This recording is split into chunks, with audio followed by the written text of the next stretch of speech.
Tom, so early in the week, you have reported on, I guess, the rumors about martial law and so forth. My question is, I have two questions. The first question is, let's say that the martial law rumors are true and it actually will be enacted, I guess, later in the month. My question is, so what is the point of staying here for any of us? Mm-hmm. It's a reasonable question, Matthew, and apparently a lot of people are taking an opportunity to get the hell out of Dodge. Applications for emigration out of the United States or immigration into Europe and Canada and Mexico are at an all-time high from what I'm reading.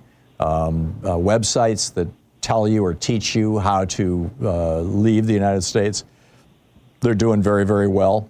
It's a little mini industry, actually. In fact, they're advertising on Facebook. I saw one the other day. So, wow. on the one hand, I think that a lot of people are thinking the way you are.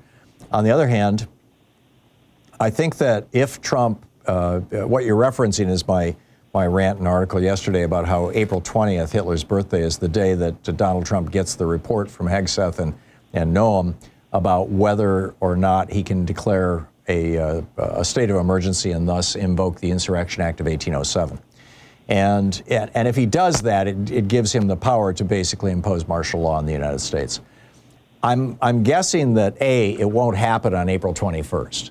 I'm guessing that they will tell him he can do it because they both know that that's what he wants to hear, and they're both inclined to do so anyway. They're both authoritarians. But my guess is, and again, it's just guess, but based on his first term in office, is that won't happen until the protests get really large. And that probably it's going to take a couple of steps. Number one, we've got another set of protests scheduled for the weekend after next, for April, 18th or 19th? I think it's the 19th, next Saturday, the week after Saturday. If that one is much or significantly smaller than the one last Saturday, then, that's a sign that Trump will take as a good sign for him, that people got it out of their system and it's ramping down.